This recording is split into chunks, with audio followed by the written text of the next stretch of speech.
Di fase yang kedua ini biasa seleksi Allah, seleksi keimanan sudah mulai berlalu. Maka masjid, sholat, orang tarawih itu sudah mulai menyusut. Jadi saja nih masjid ini Cilawi mau bikin telusur sendiri. Berungkap-ungkap begini, kayak penuh ini. Kerja sampai ini. Saya nggak bangga loh, punya masjid besar seperti ini nggak bangga. Saya kangen masjid besar Baitul Matam yang dulu. Benar, saya kalau masuk ke sini, jamaah itu sampai ini jadi pakai. Saya mau lewat pun nggak bisa. Ini lebih berbeda nih sini.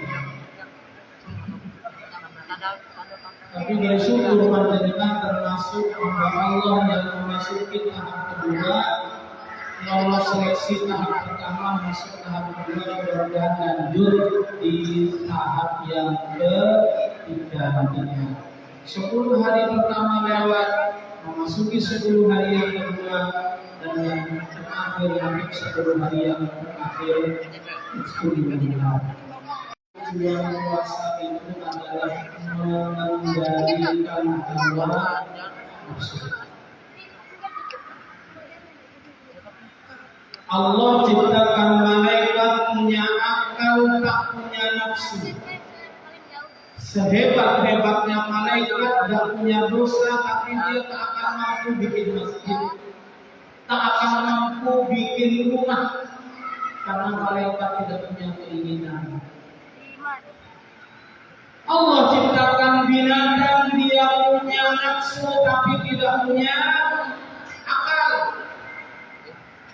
Maka sering kita lihat binatang itu gak peduli ada orang, gak ada orang, nangis kebelet rapi, itu masih ngarepe wong ya sikap lah. Masih ibu ya disikap lah, gak peduli. Itu binatang. Manusia, walaqad karramna bani Adam wa hamalnahum. Ini ayatnya. Allah ciptakan manusia sebaik-baik ciptaan dan Allah muliakan karena yang pertama punya akal, yang kedua punya nafsu. Dengan nafsu, panjenengan semua kita ini punya keinginan. Masjid yang dulunya tidak baik, punya keinginan direnovasi menjadi baik. Berpikir dari mana dananya, mengumpulkannya kepada siapa, kemudian targetnya berapa tahun selesai, itu akal. Namun nafsu yang kita miliki ini para jamaah sekalian wajib kita kendalikan. Kalau tidak dikendalikan sangat berbahaya. Bagaimana cara mengendalikannya Pak Ustaz? Satu, dengan puasa. Yang kedua, dengan mengikuti perintah baginda Nabi besar Muhammad Sallallahu Alaihi Wasallam. Tuba liman akuhu amiran wa hawahu asiran. Beruntunglah ketika orang hidup di dunia dipimpin oleh akalnya, kemudian nafsunya ditaruh di belakang, dijadikan tawanan. Jadi orang hidup harus dipimpin akal. Sekarang ini dengan duduk di masjid, nafsunya semua ngomong, semua nafsunya ini, termasuk saya. Ayo keluar dan mari dan terawih dan boleh nafsu. Tapi kenapa kita tidak melaksanakan itu. Kita kendalikan sekarang. Mulai dengan ini para jemaah. Nek itu yo kok orang pikiran itu kalah ya sampeyan. Iya. Itu mulai kok lor sampai itu. Di Mekah, saya kan baru 1 bulan yang lalu dari di Mekah itu kalau sudah ada misa sangat terlalu, tidak ada itu buka, tidak ada. Dikunci, bahwa tidak ada dikunci. Cuma tiba-tiba Allah ceklek ditutup, buka lagi nang masjid. Tidak ada yang buka sampai selesai Masjidil Haram atau Masjid Nabawi selesai melaksanakan rangkaian seluruh sholatnya.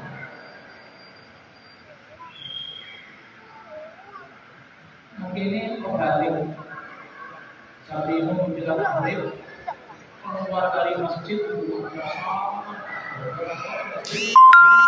ini keinginan tarawih ini tak akan mungkin ada kecuali di bulan Ramadan. Saya tarawih bulan Agustus ibu-ibu. Maka kendalikan nafsu. Sederhana. Contoh, sekarang kasih contoh. Umur jenengan berapa anaknya? 6. Sampai tak kayak ini wong wedok umur 20 melayu masih kurang. Turun lah. Mereka tahu turun aja, masuk si ngomong. Turun lah. Karena itu nafsu. Tapi kenapa tidak dilakukan? Karena akal kita menjadi pemimpin wanita. Orang yang akalnya jadi pemimpin nafsunya ditaruh belakang, dia akan berbicara. Menderek. Aku sih ganteng kelihatannya. Ini Pak Kapolri ganteng, remosa. Oleh wetok 20 tahun sih gendeng. Tapi mampu enggak nakal. Nomor 2, nanti di rumah apakah terjadi perang Israel dan Palestina? Terjadi nanti perang, tukaran suami istri, akhirnya cerai yang jadi korban. Nah, berarti Anda gagal dalam rumah tangga. Islam satu aja, satu untuk selamanya. Karena akal yang berbicara. Tapi kalau nafsunya walwail liman hawahu amiran wa amruhu hasiran. Sungguh celaka ketika orang hidup di dunia dipimpin oleh nafsu, akalnya ditaruh di belakang. Ketemu wong wedok nang rapi. Ketemu wong wedok nang BGS rapi. Ketemu wong wedok nang gone rel sepur rapi. Sabar rapi ngentuk koyo tawon das.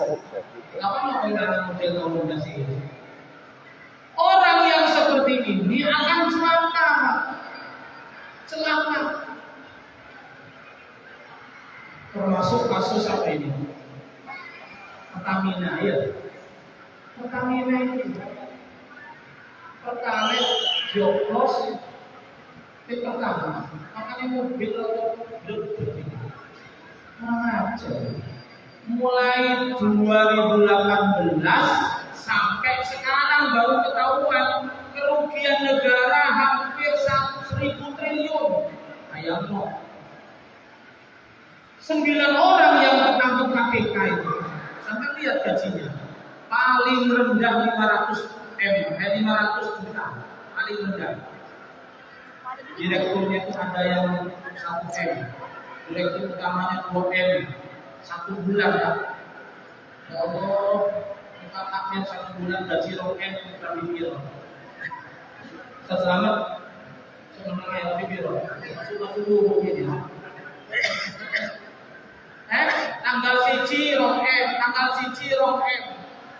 Andai kata dia berpikir akalnya taruh depan, iya rek, Saya alhamdulillah gaji kerjaan sudah nyaman, direktur utama, gaji 1M, gaji 2M, tiap bulan rumah mewah, mobil mewah, anak semuanya terbiayai pendidikan sampai pendidikan tinggi. Apa sih yang saya cari? Islam aku berbanyak sedekah hajat kepada orang lain. Wong sugih iku sakjane ngono wae. Memperbanyak sedekah. Kenapa? Anda diberi fasilitas kaya oleh Allah untuk menolong dan memberikan kebutuhan orang lain yang butuh. Bukan malah korupsi sebanyak-banyaknya.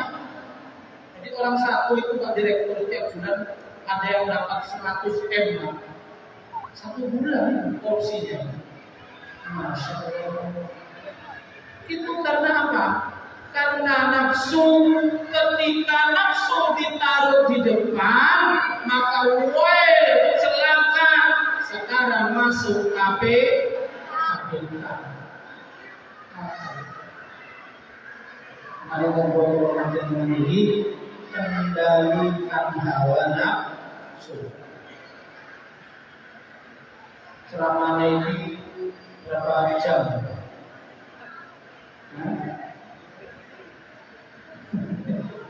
Nafsu tak terima, Pak. Nafsu ini akan dikendalikan. Terakhir, suwi-suwi. Masjid ini turun air. Kesempatan panjenengan untuk menanam amal jariyah di masjid ini. Dalam bentuk apa Pak Ustaz? Tanyakan takdirnya, apa yang dibutuhkan sekarang? Material ya. Kalau material apa? Semen masih butuh. Masih butuh. Duit enggak ya? Butuh sekali. Ayo, yang punya kelebihan rezeki, ojo sampai kalah. Di sini Pak, di Indonesia ini saya sedih Pak. Kebiasaan-kebiasaan yang tidak baik di Indonesia ini dibawa ke Mekah. Di Mekah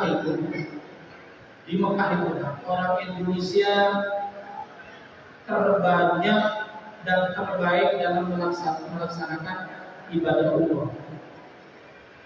Terbaik Pak. Orang Indonesia itu rapi kalau tawaf, rapi kalau sa'i, rapi kalau sholat. Tidak seperti orang luar. Orang luar itu apabila orang sholat ditabrak sama orang. Itu satu. Yang kedua, jeleknya orang Indonesia, nek orang rumah pasti rebutan. Betul nih. Di Mekah itu tiap Senin dan Kamis itu buka puasa. Dia duduk seperti ini, duduk. Ada petugas yang ngasih kurma sama air zam-zam sama roti. Terus berjalan. Rapi Bang, orang luar duduk aja. Tapi orang Indonesia ngikut Bang. Aku kudu kebiasaan nak ini. Nak ini orang ngomong. Nak ini rebutan cuma berkah ada di sini. Ada berapa berkah kalau cuma berkah? Tergantung biasanya. Saya pernah mengadakan Jumat berkah di masjid saya. Hanya bertahan 2 bulan saya buatkan. Kenapa? Karena mengganggu orang-orang yang masih wiridan. Singarep. Assalamualaikum warahmatullahi wabarakatuh. Assalamualaikum warahmatullahi wabarakatuh. Sikuri Pak. Aku le. Sini. Orang mana sih orang ngomong orang tua mergoni dia kedonya kan melok rebutan Pak. Buat kita yang sudah sepuh itu loh, buat apa sih rebutan nasi bungkus? Gini, kendalikan nafsu, walaupun buka bersama, walaupun nanti ada sahur bersama, ada Jumat berkah. masih ada makanan, ambillah satu saja. Cukup Pak satu. Ini ambil dulu. Serakah itu jenenge. Jok situ air. Mau cengking enggak Pak? Kalau cuma pinggir air. Bagi-bagi takjil itu. Terus oleh manusia aneh Pak. Ini budaya seperti ini bukan. Kalau bisa kita ngasih, jangan rebutan nerima. Biar kebahagiaan. Oh nanti kalau nggak dimakan Pak Ustaz, obat dia itu enggak Pak.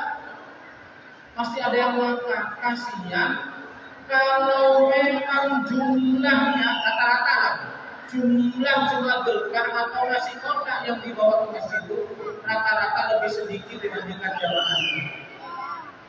Wis tak? Jamaahnya 400, nasi kotaknya 100. Maka panjenengan ngambil cukup satu kalau sendiri. Ojo elek nang dulurin apa mae. Ya? Mbae di bawahmu, ponakane di bawahmu, istri di bawahmu. Yang buka warung aja. Nggak mau, kasihan orang yang nggak datang. Termasuk tadarus ada yang kasih makanan. Tadarus itu kasih makanan yang enak. Uti untuk kalau masjid sebentar. Tidak usah dilarang. Uti atau isi, cuma buah usah. Itu melebar. Betul-betul dari apa itu? Dia sih ngomong terus apa sing tuki, sing manukan, encret tuki. Nah, itu kanggo darusan, takmir atau siapapun tidak boleh makan itu Pak. Soalnya kalau panganan nama boleh nggak masjid. Izin nggak bujuli darusan. Padahal masih gak harus tunggu-tunggu kalau panganan enak dimakan. Kalau oleh makan, mulai gerandong ini. Mulai Pak. Jangan. Biarkan. Terutama takmir. Takmir ojo inget-inget jajanan sekian aku. Awas ya, busuk. Bisa takmir itu, apa ini? Oh ini anggur hijau. Wah, anggur hijau itu kantor. Iki tuh kanggo kiai. Nah, awak dhewe kayak modus. Ojo. Anu ulo gak boleh. Jangan pakai ulo wis ni iso takmir mengalah, ni iso konsumsi mengalah. Ya rek, aku lakusin yang ngoyokan aku iki sugih. Mangan enak iso mangan restoran iso duit pakai lapor rebutan masjid. Sakjane wong sugih ngono. Akhirnya nggak tahu sendiri. Ada. Dia sudah. Mengenai isu-isu sekali lagi kendalikan hawa nafsu dengan kendalikan hawa nafsu semakin ke depan ini Pak semakin berat ini, semakin berat sampai nanti kami ini tolak oleh. Kok sepi? Kok supaya bisa air hari menunggu, godaannya semakin berat. Supaya ringan, terawih terus, puasa terus, ingat sabda Nabi. Orang yang berpuasa di siang hari, man shoma wa qoma, siang hari puasa, malam hari tarawih, dosa-dosanya diampuni oleh Allah. Satu paket puasa dan tarawih. Nek poso belum tentu diampuni dosanya. Satu paket begini terawih siangnya puasa. Bufirallahu ma'akad dan menjauh. Mudah-mudahan Allah memberikan kekuatan iman kepada kita sehingga bisa istiqomah dari awal sekarang sampai akhir Ramadan kita menjadi orang yang bertakwa yang mendapatkan ampunan dari Allah Subhanahu wa taala. Terima kasih. Assalamualaikum warahmatullahi wabarakatuh.